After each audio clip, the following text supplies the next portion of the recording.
Hello, welcome to our hatching department. So we are going to take a look at different types of eggs.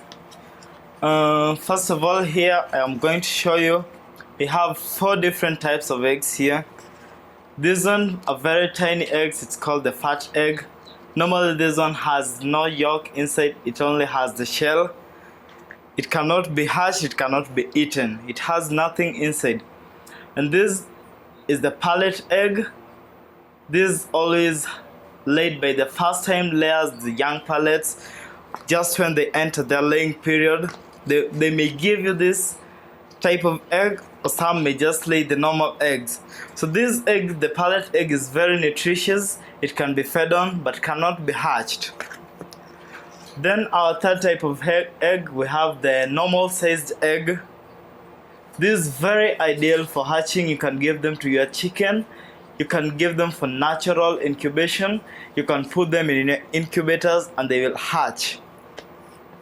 Then we have the oversized eggs, or the double yolked eggs.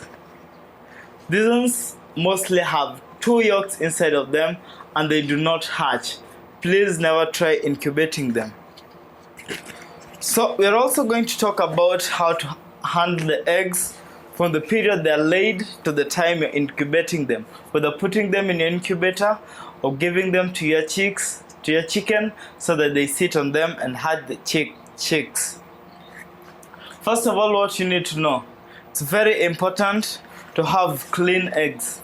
Without the clean eggs, if they're dirty, the hatchability reduces to almost 50% or less.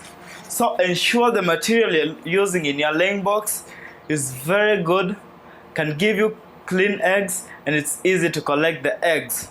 Mostly we advise our clients, you use sand if you can, do not use sawdust, it will give you dirty eggs. Another thing, when you're going to collect your eggs, ensure your hands are clean.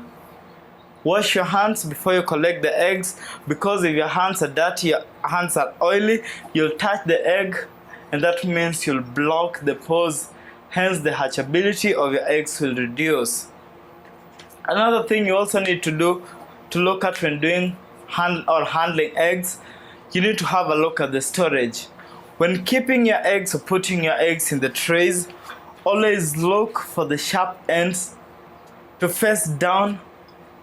The sharp ends should be in contact with the lower parts of the tray. Never put it upside down. On the upper side of the round surface, we have the airspace. If you put the eggs lying on the airspace for a long time, you may interfere with the airspace. Hatchability will definitely reduce. So when storing your eggs, ensure the sharp ends always face down. Also, before you incubate your eggs, you should note that you should store eggs for 7 days or less. Normally, we are advised you can keep them for 10 days, although after 7 days, hatchability reduces rapidly. So if you can, store your eggs for 7 days before you give them to your chicken or before you put them in your incubator. When storing your eggs, ensure you store them in a controlled temperature. Don't put them in a place where it gets too hot, such that it will trigger egg formation. Once the eggs start forming and the temperature keeps fluctuating, it's hot during the day, at night it's cold, the hatchability of your eggs may reduce to almost 0%. We're also going to look at how to do the candling of eggs. We're going to tell you what's candling. Candling is the process of observing these eggs, or the chicken eggs, or whatever eggs you're using, through a dark room in a very bright source of light. The reason why we do egg candling is, 1, to tell the difference between a fertile and unfertilized egg. Number 2, we also do candling so that we can get to see the internal structure of the egg. We get to see how the yolk is placed, the airspace, we can see that through egg candling, the location of the airspace, deformities inside the egg, and we can also see the small cracks that we could not have noticed otherwise without using the torch. So we do egg candling after looking at the external structures of the egg. External structures of the egg, we look at the eggshell, we look at the shape of the eggshell, how it looks. We look at how strong or weak it is. If it's weak, it's not ideal for incubation. You'll put it aside. For the strong eggshells, you'll look at the shell. If it has deformities, it does not have even or round, it is not round or smooth on the shell, you will not incubate that egg. Another reason why we also do candling is to see the different stages of the embryo development inside the egg. So I'm just going to show you how to check the fertility of the egg and the location of the airspace and how to place your egg in your incubation trays. So what you need to do egg candling, you need a torch, a dark room, and your eggs. To tell the difference between fertile and unfertile egg, you just need your torch. Just put one of the eggs through the light, the source of light. You can put another one. If you notice, one allows more light than the other. The one that allows more light through it probably is fertile. The ones that do not allow enough light to pass through them are not fertilized eggs. They do not hatch. We also do egg candling to check on the location of the airspace. You just do this. You'll notice a small circle on the round part of the egg, not on the sharp edge. So when arranging your eggs in your trays for incubation, ensure the airspace faces up this way. That is how your eggs should lie in your trays. Another reason why we do egg candling is to check the different stages or the progress of the embryo in your egg. As you can see, this egg, it's 10 days old in the incubator and development of the embryo is taking place already. So you can get to know whether embryonic development is taking place or not through doing egg candling. Lastly, we do candling to check for deformities inside the eggs. If you notice any small cracks inside the eggs, you should not incubate such eggs. You should separate them and not put them in your incubator.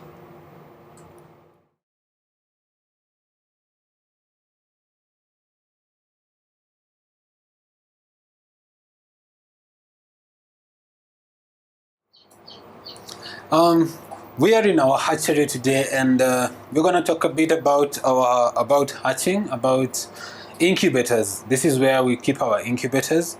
As you can see, we keep it in a secluded place, not in the chicken coop because of the dust in the chicken coop, because we use sawdust in our chicken coop. Now, for startup farmers, you can always get the small incubators. There are incubators that can carry 9 eggs. There are incubators that can carry about 60 eggs. There are other incubators like this ones that can carry 500 eggs. There are those that's less than this ones that can take up to 247. And there are even some that are larger than this that can carry about 5,000 to 10,000 eggs, depending on where you get there, or depending on how many eggs you want to be hatching. Now, before you get an incubator, you need to know how to use the incubator, or otherwise you will end up losing so many eggs, or ending up with the boiled eggs after 21 days.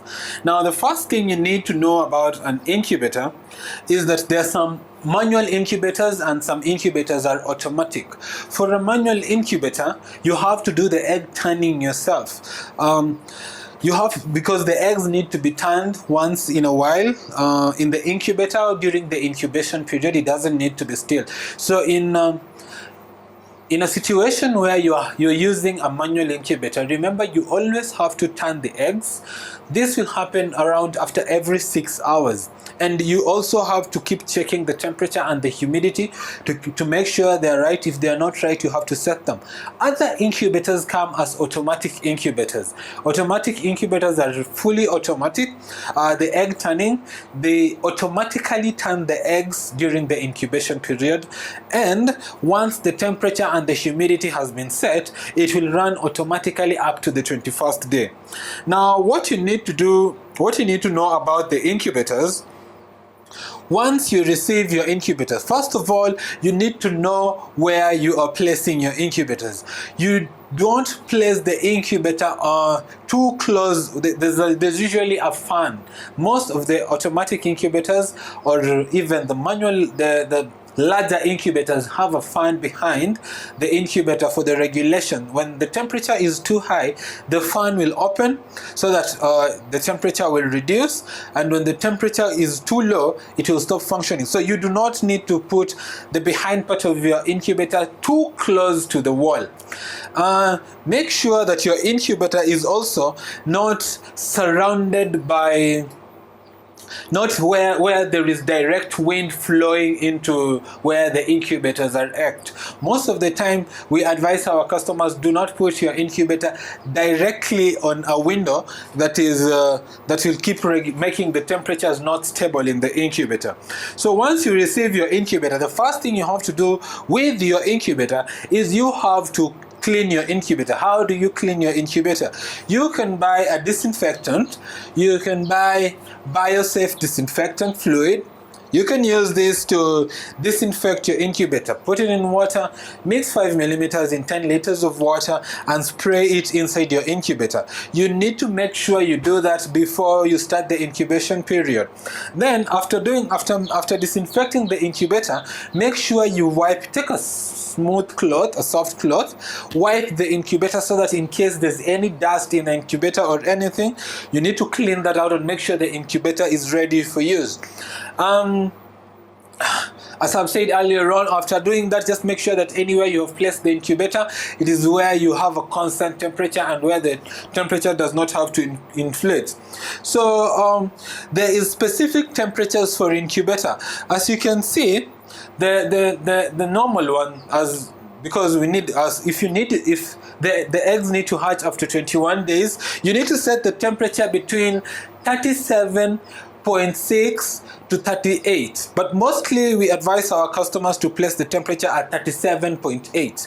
The humidity sometimes need to change, because for the manual incubators, you will have to change the humidity. You have to regulate the humidity yourself. So on the first 18 days, you will have to place the humidity at around 60%. And after the 18th day, you will have to increase the humidity in the temperature. If this is a manual, I'm talking about manual incubators, you have to increase the humidity to about 65 to 70. But for an automatic incubator, for a fully automatic incubator, the humidity and the temperature can remain constant from day 1 to the last day, because it will be set at 37.8 and 65. But for manual incubators, you can do this. You can regulate at the 18th day, which the eggs stop turning. You can increase the humidity to either 65 or 70. What you need to do is to, first of all, before you place the eggs in your incubator, you need to turn on the incubator and leave it running for 24 hours. And then you should be monitoring the temperature and the humidity. Within this 24 hours, the temperature must not rise above or way above or way below the set temperature, or way above or way below the set humidity. If you notice this, please do not put eggs in the incubator. Your incubator might be faulty. You need to make sure that it is within the range, plus minus 1 or 2. That is 24 hours before you place the eggs in your incubator. And then after 24 hours, if it is within that range, you can go ahead and place your eggs in the incubator. Now, before the part where you place the eggs physically in the incubator, as we have been told in another part, you need to do egg candling to check the fertility of the egg. If you place an infertile egg in the incubator, after 21 days, you will not have chicks, you will only have very boiled eggs. That is what happens, that if you are not producing your own eggs, you can as well, if you are outsourcing your eggs, make sure that you buy fertile eggs for incubation. And to confirm this, you can do egg candling. Check for the fertility of the egg before you do the incubation. Once you put the eggs in the incubator, you need to keep checking the temperatures and the humidity. You need to keep checking the temperatures and the humidity. If you note, we have stickers. We have stickers here because we do note that on a specific date we have put the eggs in the incubator. So we'll know the expecting hatching date. For this kind of incubators, you have to automatically regulate the turning. On day 18, you need to stop the turning. That is why we have this. We know that on a specific date, we will need to stop the turning. We note this down and we stick it on the incubator. So we keep checking this. When day 18 comes, we will stop the turning. Inside the incubator, you will note that we have a hatching tray, and on the upper part we have where you place. This is an incubator with the chicks that are already hatching. As you can note, the turning has already stopped. We stopped the turning at day 18. And then with this kind of incubators, they come with the hatching tray. So we take the eggs that are ready to hatch and we put them down in the hatching tray where they are even closer to the humidity, and this will help the chicks to be hatching easier when they're on the hatching tray. If you noticed, once I opened the incubator, there's an alarm that started sounding.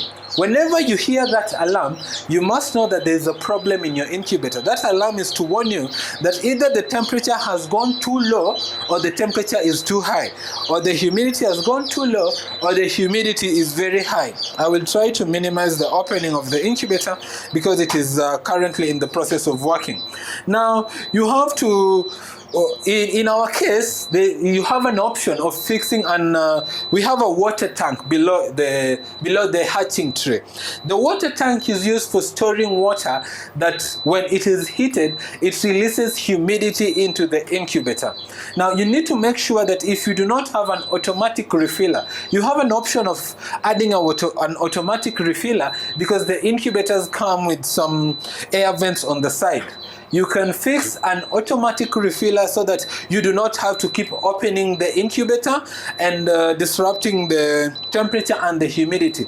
So once in a while, you need to check the water. If you do not have an automatic refiller, you need to check the water in the tray. You need to make sure that the water is always filled to the brim, because if you leave it without water, even for after some time, if it stays without water, then there will be no humidity in your incubator, and this will interfere with the hatchability of the eggs.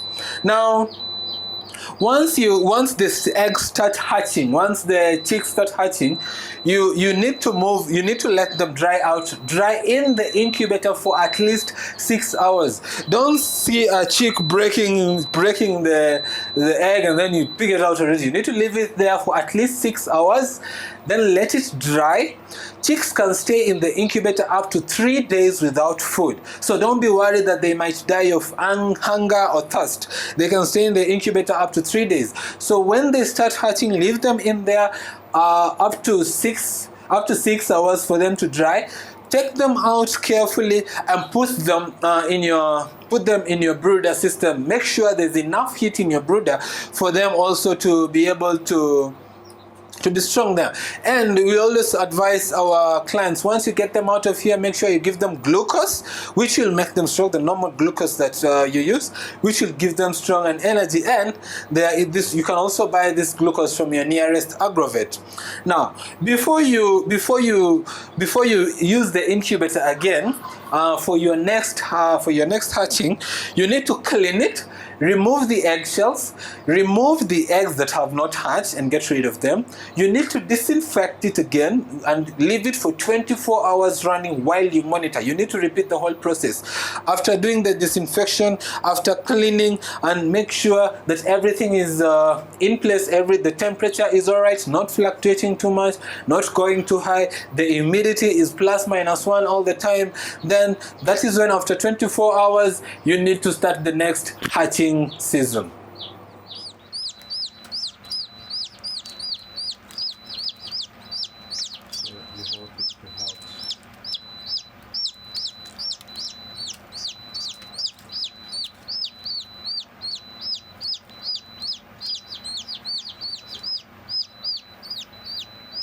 When you purchase an incubator from your local vendor or from your nearest agrovet, or if you import one, don't expect 100% hatchability, that you will put 528, 1,000 eggs, 3,000 eggs into the incubator and expect all of them to hatch. Hatchability is determined by very many factors. At least if the machine is good, expect 90 to 95, and at the worst, sometimes if the machine is not not very good, the hatchability can be extremely low. So as you're starting as a starter farmer, just know that the type of machine matters, and or not only the type of machine, but there are so many factors, including the eggs, how you handle the machine before you start the process of incubation, how you handle the eggs, and from where you get your eggs, and from the parents. So many factors. So when you get your machine, don't expect that the hatchability to be very high. Depending on the machine, 90 to 95, and sometimes it can be as low as 40% if the factors are not constant and if you do not do it the right way. We're going to talk about the factors that affect the hatchability of your eggs. Once you put your eggs in your incubator, or just before you place your eggs in your incubator, these are what you need to look into that will affect the hatchability of your eggs. Number one, you're going to look at poor health of the parents. Poor health of the parents may mean that the eggs will not form correctly, or they will not have the correct nutritional components. Hence, hatchability may reduce, or the eggs or the chicks may develop complications during their stages of development. Inbreeding is another cause of low hatchability in eggs. You should avoid inbreeding in your stock if you want increased yields in your incubators. Poor handling of eggs. If you handle your eggs with dirty hands, you store them poorly, your eggs will not hatch properly, or you don't use the correct temperature to store your eggs, they will not hatch correctly. Infection in your incubator. That may be bacterial infection, which may be caused by failing to disinfect the incubator or using the incubator over and over again without disinfecting the incubator. Dead eggs. Dead eggs will cause infection in the incubator, hence the hatchability of the whole incubator will reduce. Infertile eggs will not hatch. So before you put your eggs in your incubator, you should look into the cock to hen ratio in your farm to check on the fertility of your eggs. You should also do candling before you assume that your eggs are fertile, even though you may have the correct ratio of cock to hens. We talked about poor storage. Now we're going to look at improper turning. If you're using the manual incubator or the automatic incubator, but your incubator does not turn properly, it means the eggs are not getting the correct the correct temperature. Hence, formation does not take place equally in the egg. So the embryo does not develop correctly. Hence, this causes a high embryo mortality rate. Shaking the eggs vigorously on the early stages. Some people will shake the egg to check whether there is a chick inside or not. This may kill the eggs, the chicks developing, or the embryos. Hence, they will not hatch completely, they will die. Improper temperature and humidity. If the temperature is too high, it will cause early hatching. That means the incubator will have temperature that is too high. Some chicks may not be able to survive the high temperature, so a few of them will hatch. A good number may fail to hatch. Too low temperature will cause late hatching. The chick formation process takes 21 days. So if it goes past 21 days, the chicks may not have the energy to break the shell. They may suffocate inside and die. Low humidity has the same effect. Low humidity means the chicks will dry inside the eggs, and low humidity means the chicks will not get the correct temperature to get out of the eggs, and so they will die inside because of too much moisture.